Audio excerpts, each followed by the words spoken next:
Good morning students, मैं हूं Vipin Kumar from education academy.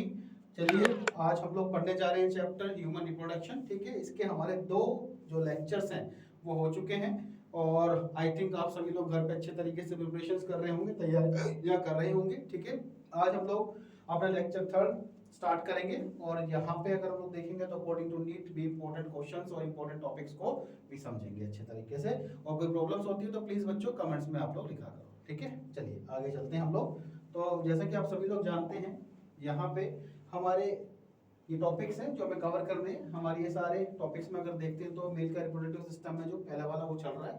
ठीक है, आज आई थिंक वो खत्म हो जाएगा, फिर उसके बाद हम फीमेल का स्टार्ट करेंगे। ठीक है, चलिए चलते हैं। तो हमारा जो बचा हुआ पार्ट है उसकी तरफ चलते हैं। तो हमारे पास में जो आता है next part, that is the accessory glands of male. हमने लास्ट में जो पढ़ा था वो टेस्टिस के बारे में पढ़ा था। ठीक है, उसके बाद हमने पूरा जो ह्यूमन का रिप्रोडक्टिव सिस्टम है उसका स्ट्रक्चर पढ़ा था। आज हम उसमें जो कुछ ग्लैंड्स हैं उनके बारे में स्टडी करने जा रहे हैं कि वो ग्लैंड्स का क्या फंक्शन है, किस तरीके से काम करती हैं। चलिए तो आते हैं, सबसे पहले एक्सेसरी ग्लैंड्स ऑफ मेल की बात करते हैं। तो सबसे पहले हमारे पास में जो एक्सेसरी ग्लैंड्स हैं थ्री टाइप्स हैं, थ्री टाइप्स ऑफ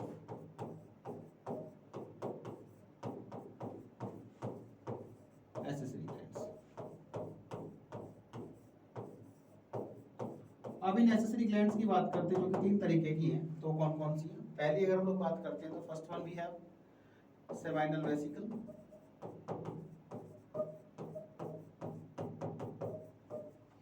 उसके बाद दूसरी वाली हमारे पास में बच्चों कौन सी है? प्रोस्टेट, प्रोस्टेट ग्लैंड है। उसके बाद थर्ड वाली जो हमारे पास में आती है, थर्ड वन इज बल्बोयूरेथ्रल।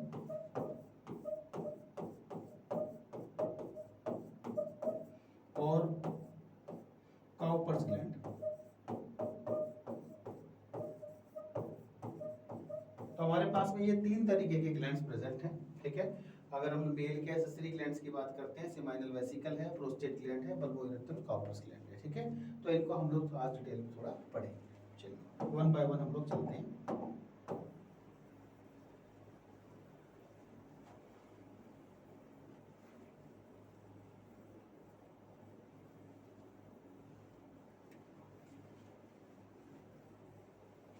अब हम सबसे पहले अगर बात करते हैं तो हमारे पास में आती है seminal vesicle. First one is seminal vesicle.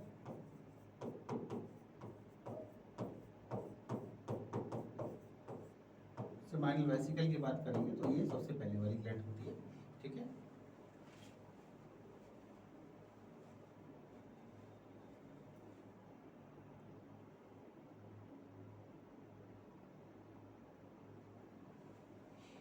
अब अगर हम लोग इसमें बात करें सेमाइनल वेसिकल में, तो सेमाइनल वेसिकल में होता क्या है एक्चुअली, इसकी अगर हम लोग बात करते हैं सबसे पहले तो इसका जो सीक्रेशन होता है एल्कलाइन होता है, एल्कलाइन सीक्रेशन होता है। उसके बाद अगर हम लोग बात करते हैं तो ये रिलीज क्या करता है, इसकी अगर हम लोग बात करते हैं तो एक फ्रक्टोज रिलीज करता है। उसके बाद अगर हम लोग बात करते हैं इनोसिटोल करता है। और थर्ड वन अगर हम लोग बात करते हैं तो प्रोस्टाग्लैंडिन।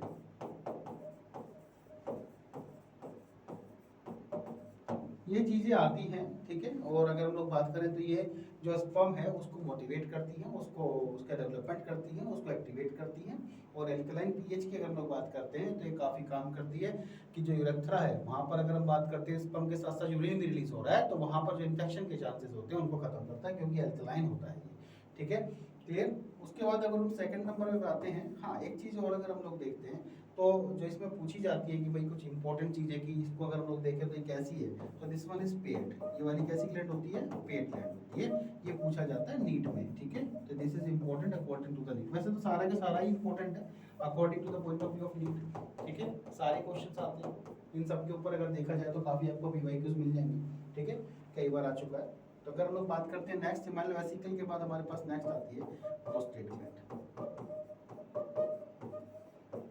अब अगर हम लोग प्रोस्टेट ग्लैंड की बात करते हैं तो प्रोस्टेट ग्लैंड सबसे पहले अगर हम लोग देखते हैं तो कैसी होती है? सिंगल होती है, ये पेयर्ड नहीं है। ठीक है, उसके बाद अगर हम लोग बात करेंगे तो जो प्रोस्टेट ग्लैंड है इसका सीक्रेशन क्या होता है? पहली बात तो ये भी एल्कलाइन सीक्रेशन करती है, एल्कलाइन सीक्रेशन करती है। उसके बाद अगर हम लोग बात करेंगे तो ये रिलीज करती है सिट्रिक एसिड। क्या देती है ये? सिट्रिक एसिड, कैल्शियम, प्रोफाइब्रोलिसिन, प्रोफाइब्रिनोलाइसिन, ठीक है, ये भी रिलीज करती है। ये सब स्पर्म के पास पहुंच जाते हैं और स्पर्म को मजबूत करते हैं, ठीक है। तो ये चीजें किसकी हो गई? प्रोस्टेट ग्लैंड की हो गई, ये सेमिनल वेसिकल की हो गई। अब हमारे पास में थर्ड वन बचती है, ठीक है, उसको भी हम लोग देख लेते हैं उसके अंदर क्या क्या है।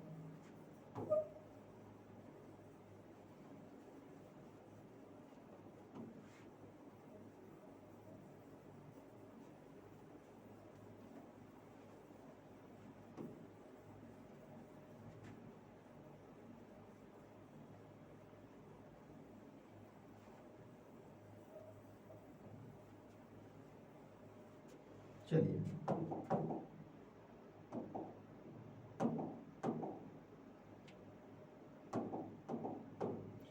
अगर हम लोग थर्ड वन की बात करते हैं तो बल्बो यूरेथ्रल कॉपर ग्लैंड आती है।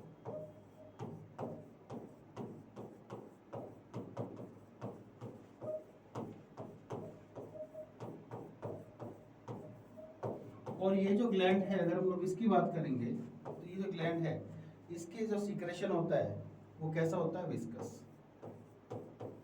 इसका जो सीक्रेशन है वो कैसा है? विस्कस, ठीक है। सीक्रेशन कैसा होता है? विस्कस, चिपचिपा होता है, ठीक है। दूसरा, helps in lubrication,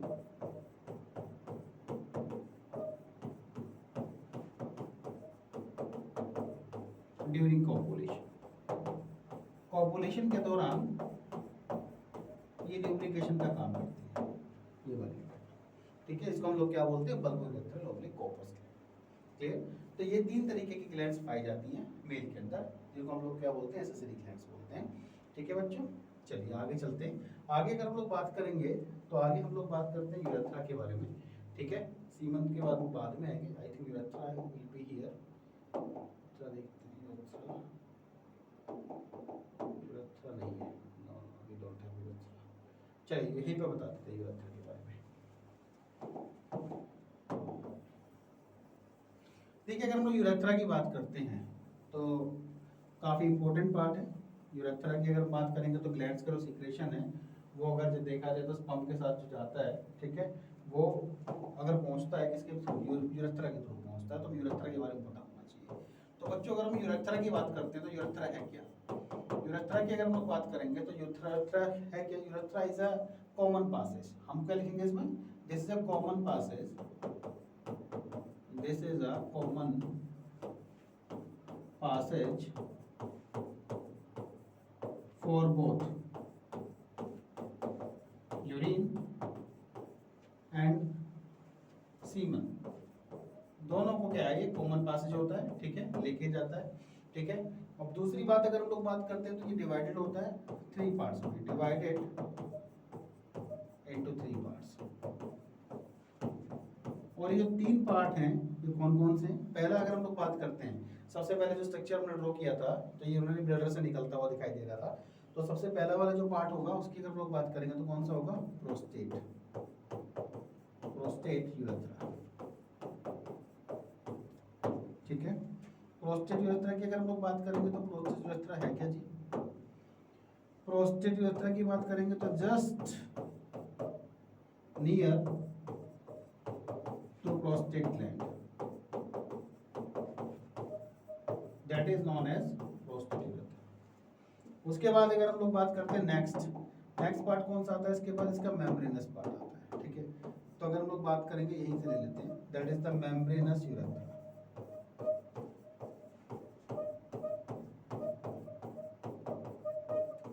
membranes urethra की बात करेंगे तो वो जस्ट आफ्टर प्रोस्टेट यूरेथ्रा, जो प्रोस्टेट यूरेथ्रा के बाद का पार्ट है उसको हम लोग क्या नाम दिया है? मेम्ब्रेनस यूरेथ्रा, ठीक है। अब इसके बाद थर्ड पार्ट आता है, थर्ड पार्ट को भी हम लोग देख लेते हैं, ठीक है। इसको आई थिंक इरेज कर देते हैं, क्लियर हो गया होगा। थर्ड पार्ट में अगर हम लोग बात करेंगे तो जो पेनिस के अंदर प्रेजेंट है यूरेथ्रा का पार्ट, उसकी हम लोग बात करेंगे।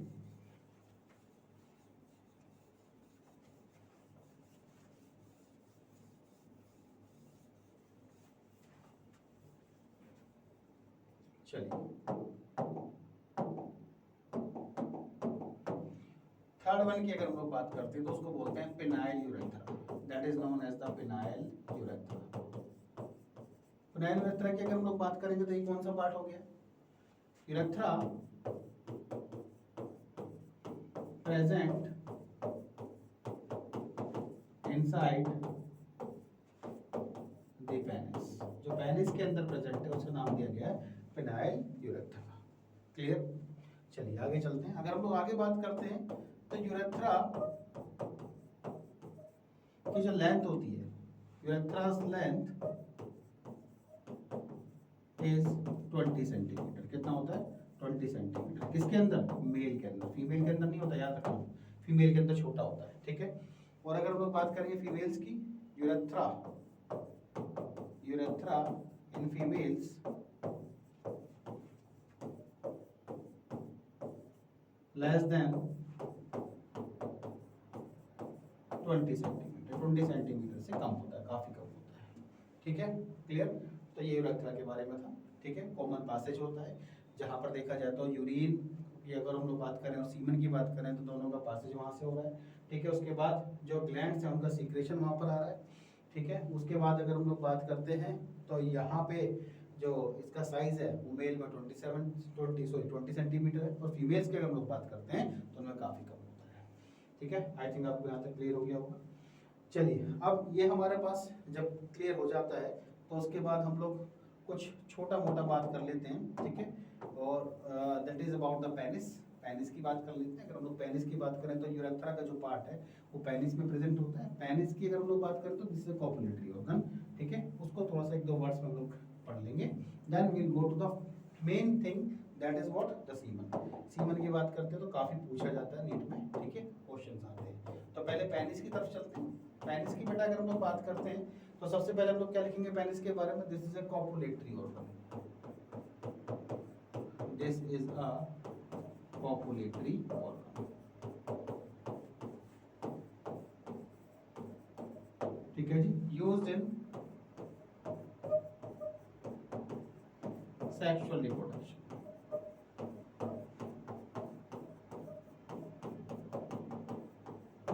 ठीक है जी। उसके बाद अगर हम लोग बात करेंगे तो क्या है इसका साइज?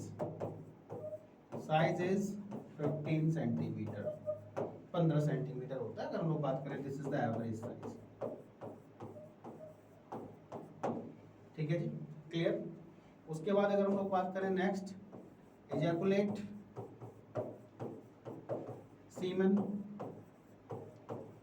ड्यूरिंग मेटिंग, मेटिंग या फिर हम लोग क्या बोल सकते हैं? कॉपुलेशन। इनके दौरान क्या करता है? वो सीमन को रिलीज कर देता है, ठीक है।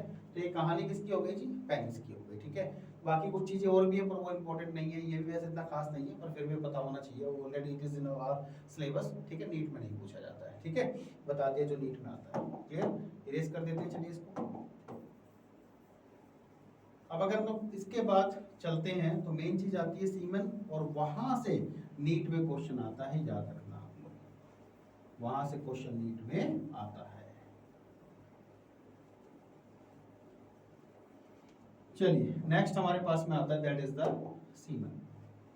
अब अगर हम लोग सीमन की बात करते हैं तो सीमन क्या है वो पता होना चाहिए।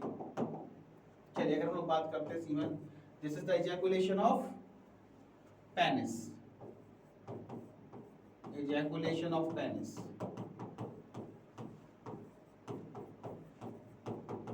consist sperm, क्या होता है? स्पर्म होता है, ठीक है। और अगर हम लोग बात करें important for formation of new live young one, ठीक है, यंग वन को पैदा करने में काम आता है। चलिए आगे चलते हैं।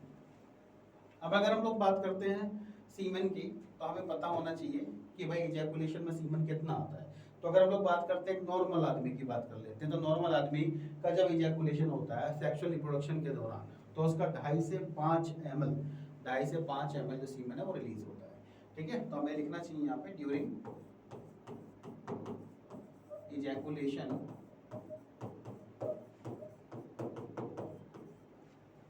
2.5 ml to 5 ml secretion of semen occurs। 2.5 से 5 ml होता है, ठीक है। तो हम लोग यहाँ पे लिखेंगे 2.5 से 2.5 ml to 5 ml, ठीक है। बच्चे कुछ कंफ्यूज हो जाते हैं, वहाँ पे 2.5 से 5 ml पता होता है, वहाँ पे 2.5 से 5 लीटर भी आ जाता है ऑप्शन में, तो बच्चे सोचते हो ये 2.5 से 5 लीटर है लिख दो, तो ये नहीं सोचेगा कितना होता है, मिलीलीटर में होता है ना कि ml में होता है, ठीक है। उसके बाद अगर हम लोग बच्चों बात करते हैं तो इसके अंदर इन ईच इजैकुलेशन या फिर हम लोग लिख सकते हैं 2.5 से 2.5 to 5 ml जो सीक्रेशन है कंसिस्ट 300 मिलियन स्पर्म्स। कितने होते हैं बच्चों उसके अंदर? 300 मिलियन स्पर्म होते हैं, याद रखना है, ठीक है। 300 मिलियन स्पर्म होते हैं, ठीक है। और ये जितना मैंने आपको बताया अभी तक, this is very important, NEET में आपको PYQs इस पर मिल जाएंगे, काफी इंपॉर्टेंट है नीट के अकॉर्डिंग, नीट में इस पर क्वेश्चन आ चुके हैं, ठीक है। 2.5 से 5 ml सीक्रेशन हो गई 300 मिलियन स्पर्म में। उसके बाद less than 20 million sperm, less than 20 million sperm causes infertility. अगर किसी के अंदर 20 मिलियन से भी कम है तो उस कंडीशन में वो क्या हो जाएगा? इनफर्टाइल हो जाएगा। क्या हो जाएगा? इनफर्टाइल। क्लियर। अब अगर हम लोग बात करते हैं फ्रॉम 300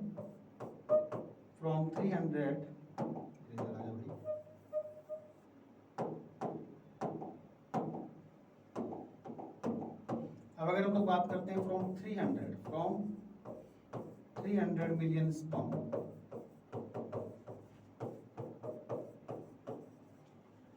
300 मिलियन स्पर्म में से अगर हम लोग बात करेंगे तो यहाँ पे जो 60% स्पर्म होते हैं, 60% आर हैविंग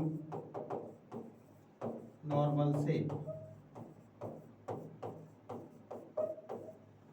and 40%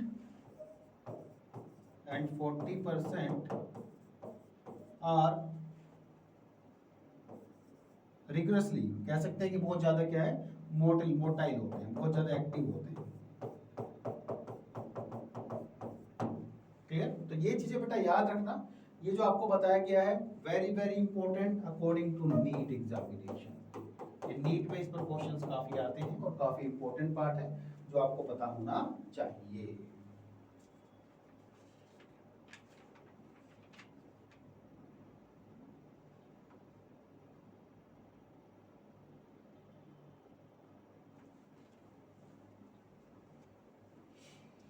ठीक है जी, यहाँ तक क्लियर है? काफी इंपॉर्टेंट है, बता चुका हूँ, नीट में सारा ही इंपॉर्टेंट है सीमन की कहानी, ठीक है।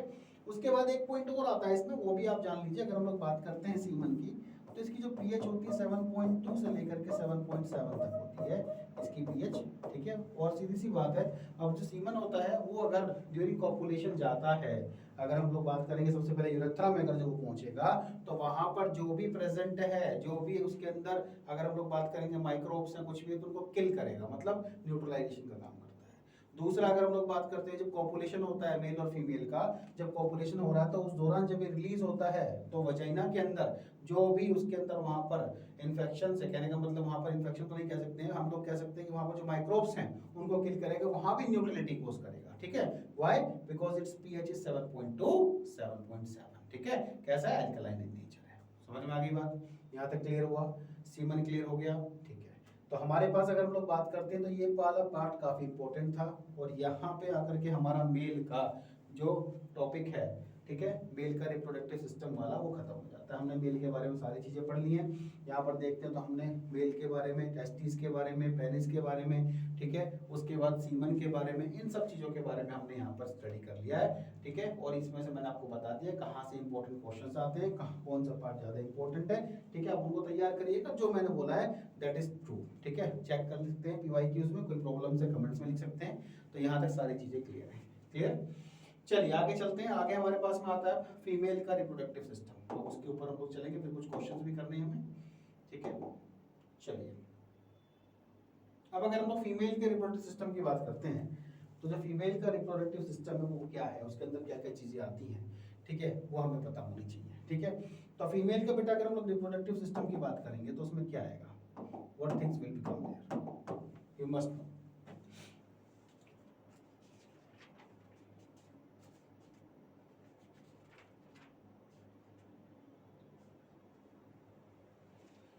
देखिए अगर हम लोग फीमेल के रिप्रोडक्टिव सिस्टम की बात करते हैं तो वहां पे क्या क्या आता है, दे कंसिस्ट ओवेरीज, ठीक है। उसके बाद अगर हम लोग बात करते हैं फैलोपियन ट्यूब, उसमें अगर हम लोग बात करेंगे तो वजाइना, उसमें अगर हम लोग बात करेंगे तो यूट्रस, उसमें अगर हम लोग बात करते हैं तो मेमरी ग्लैंड्स,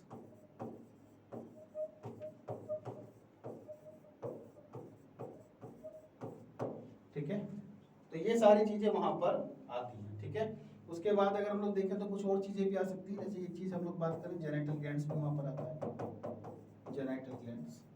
तो ये सारी की सारी चीजें हमें कवर करनी है इस टॉपिक में, फीमेल के रिप्रोडक्टिव सिस्टम में। जो फीमेल का रिप्रोडक्टिव सिस्टम है वहाँ पे ओवेरीज है, जो कि मेन चीज है, जहाँ से अगर हम लोग बात करते हैं ओवन की फॉर्मेशन होती है।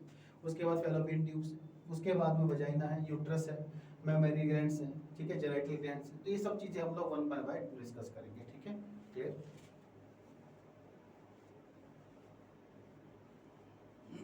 चलिए आगे चलते हैं। देखिए हमारे पास में यहाँ पर ओवेरी है फीमेल की, ठीक है। फीमेल का यहाँ पर रिप्रोडक्टिव पार्ट हमारे पास में प्रेजेंट है, ठीक है। इसको हम लोग देख लेते हैं एक बारी। अगर इसको हम लोग देखेंगे तो यहाँ पे इसको थोड़ा छोटा करना पड़ेगा, आई थिंक इट्स पॉसिबल।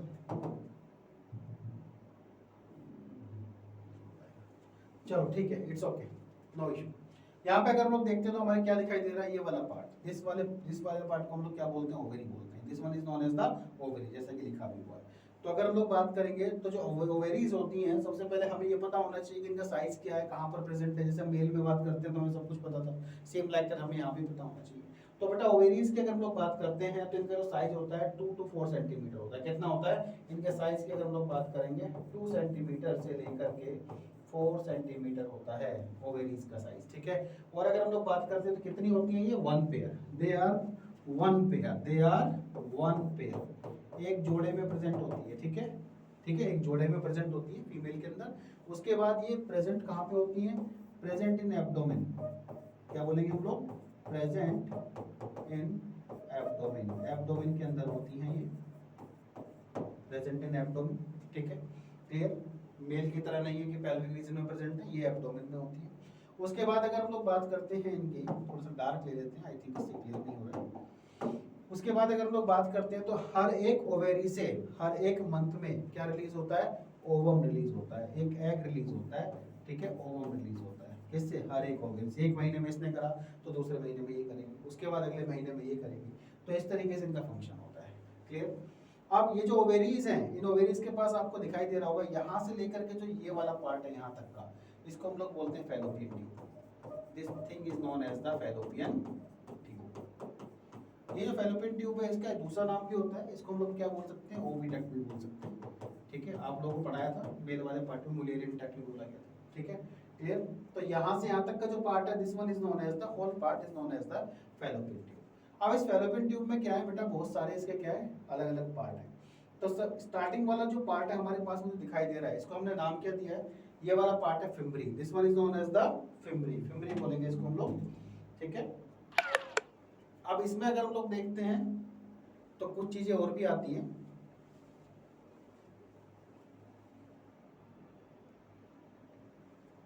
इसमें अगर हम लोग देखते हैं तो कुछ चीजें और भी आती हैं। तो जैसे कि हम लोग इनिशियल पार्ट की बात करते हैं, ये फैलोपियन ट्यूब भी क्या 3 पार्ट्स के अंदर डिवाइडेड है। यहाँ तक अगर हम लोग बात करते हैं तो इन्फेंटाइबुलम आता है, इन्फेंटाइबुलम, इस पार्ट को बोलेंगे इन्फेंटाइबुलम। उसके बाद अगर हम लोग बात करते हैं तो इसके पास में आता है दूसरा पार्ट, उसके बाद आता है तीसरा पार्ट। तो इस तरीके से फैलोपियन ट्यूब क्या है 3 पार्ट्स के अंदर डिवाइडेड है, ठीक है। तो इसके बाद अगर हम लोग देखेंगे इन्फेंटाइबुलम आ गया, इन्फेंटाइबुलम के बाद आ गया एम्पुला, एम्पुला रीजन हो गया। उसके बाद कौन सा रीजन आ गया, इस्थमस।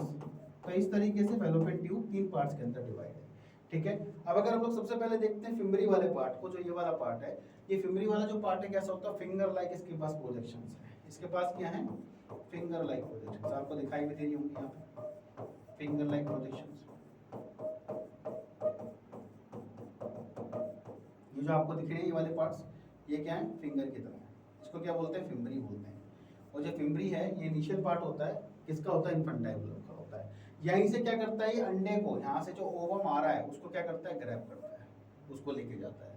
तो वो जो ओवम आता है यहाँ से होता हुआ सबसे पहले कहाँ जाएगा, इन्फेंटाइबुलम में जाएगा। उसके बाद कहाँ जाएगा, एम्पुला, फिर उसके बाद इस्थमस। पर वहां जाने से पहले यहाँ एम्पुला में क्या हो जाता है, इसका फर्टिलाइजेशन हो जाता है। तो कॉपुलेशन के दौरान स्पर्म आता है, वो यहाँ से होता हुआ, स्पर्म यहाँ से होता हुआ भागता है, और भागने के बाद में कहाँ पहुंच जाता है, यहाँ एम्पुला में। और आने के बाद दोनों का क्या हो जाता है, यहाँ पे मिलन हो जाता है, मतलब फर्टिलाइजेशन हो जाता है। उसके बाद ये आगे की तरफ जाता है इस्थमस, और इस्थमस से फिर आगे की तरफ निकल के फिर कहाँ पहुंच जाता है, इस वाले पार्ट में, जिसको हम लोग क्या बोलते हैं, uterus. This part is known as the uterus, ठीक है। अब यूट्रस में भी अगर हम लोग कहें तो कई सारे पार्ट्स हैं, जैसे कि ऊपर वाला पार्ट है, ये फूला हुआ पार्ट है, इसको हम लोग क्या बोलते हैं, fundus. This part is known as the fundus, ठीक है। जो ऊपर की तरफ फैला हुआ पार्ट है, this one is known as the fundus, ठीक है। उसके बाद अगर हम लोग देखते हैं तो ये वाला पार्ट कौन सा हो गया, इसका body. This part is known as the body, ठीक है। यूट्रस है सारा का सारा। उसके बाद नीचे की तरफ चलेंगे तो ये क्या हो गया, सर्विक्स।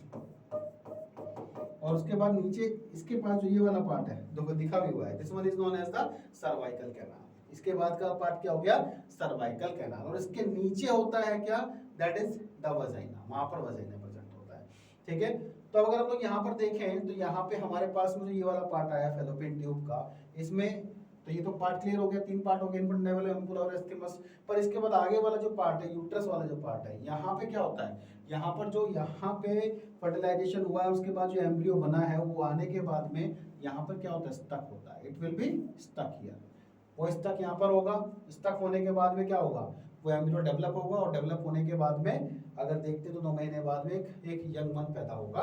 बट यहाँ पे ऐसा क्या होता है, यहाँ पर 3 लेयर है जो आपको दिखाई दे रही है यूट्रस के अंदर। देखें तो कौन कौन सी, एक तो एंडोमेट्रियम दिखा रखी है, एक मायोमेट्रियम दिखाई हुई है, और उसके बाद एक और होती है, दैट इज द पेरीमेट्रियम, ठीक है। एंडोमेट्रियम है, मायोमेट्रियम, और एक और होती है पेरीमेट्रियम, ठीक है।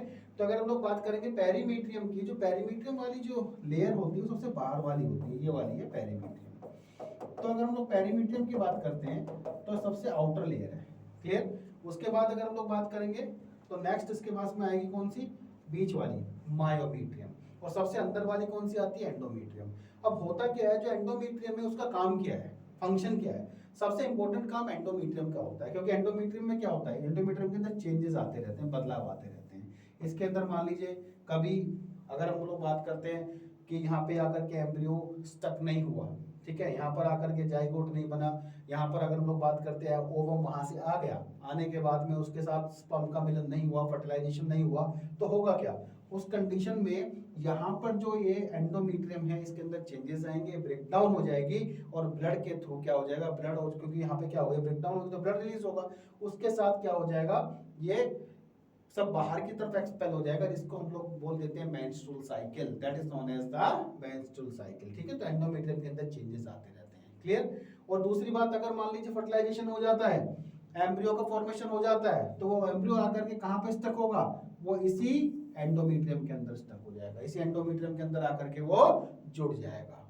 क्लियर। और जुड़ने के बाद में अगर हम लोग बात करेंगे तो वो क्या करेगा, वो इसके अंदर अगर हम लोग देखेंगे तो फिंगर लाइक प्रोजेक्शंस क्रिएट करेगा अंदर की तरफ, ठीक है। और जाकर के इमेजिनेशन बोलेंगे नमना की प्रोजेक्शंस, और जिससे क्या होगा, यहाँ से वो क्या करेगा, यहाँ से न्यूट्रिएंट गेन करेगा, जिसको हम लोग आगे क्या बोलते हैं, प्लेसेंटा फॉर्मेशन होगा, ठीक है। तो इस तरीके से ये काम करता है कौन, हमारा, हम अगर बात करें यूट्रस की। उसके बाद नीचे का जो पार्ट है, सर्विक्स आ गया, सर्वाइकल कैनाल आ गया, ठीक है। वो सर्वाइकल कैनाल की अगर हम लोग बात करते हैं तो आगे जाकर वजाइना के साथ में वो बर्थ कैनाल का काम करता है, क्योंकि वो बर्थ के दौरान काम आता है, ठीक है। बर्थ के दौरान वहां से बेबी जो होता है वो क्या होता है, बाहर की तरफ रिलीज किया जाता है। तो that's why that thing is known as the birth canal also with the cervical canal, ठीक है। तो आई थिंक ये वाला पार्ट आपको क्लियर हुआ होगा। एक बार देखिए,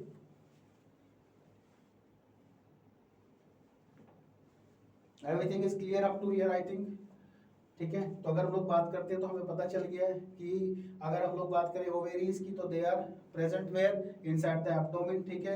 उसके बाद अगर हम लोग बात करते हैं तो ये वाला जो रिप्रोडक्टिव पार्ट है इसमें सबसे पहले यहाँ पर हमारे पास फेलोपियन ट्यूब आती है। फेलोपियन ट्यूब की बात करेंगे तो 3 पार्ट में डिवाइड है, इन्फेंटाइवलम में, एम्पुला में, इस्थमस में, ठीक है। उसके बाद सबसे initial part that is known as the fimbriae, that is the finger like projections, जिसका काम क्या है, एग को लेके जाना और ऊपर की तरफ पहुंचा देना। उसके बाद यहाँ पर फर्टिलाइजेशन हो रहा है, फिर वो आगे जा रहा है, आगे कहाँ पहुंच रहा है, यूट्रस के अंदर पहुंच रहा है। यूट्रस में अगर हम लोग बात करेंगे तो ऊपर वाला region that is known as the fundus, ठीक है। उसके बाद में इसके अंदर 3 लेयर होगी, एंडोमीट्रियम, मायोमीट्रियम और पेरीमीट्रियम। Endometrium is responsible for what, for the embryo को स्टक कराने में, उसको ग्रो करा के अगर हम बात करते हैं एक फुली फीटस को डेवलप करने में। और दूसरा उसके अंदर चेंजेस आते हैं, और चेंजेस किसके लिए रिस्पॉन्सिबल है, मेंस्ट्रुअल साइकिल के लिए रिस्पॉन्सिबल है, ठीक है। तो ये सब चीजें आई थिंक आपको क्लियर हो गई हैं। उसके बाद हमारा नेक्स्ट पार्ट चलता है, उस नेक्स्ट पार्ट को हम लोग देखेंगे आगे की तरफ चल करके।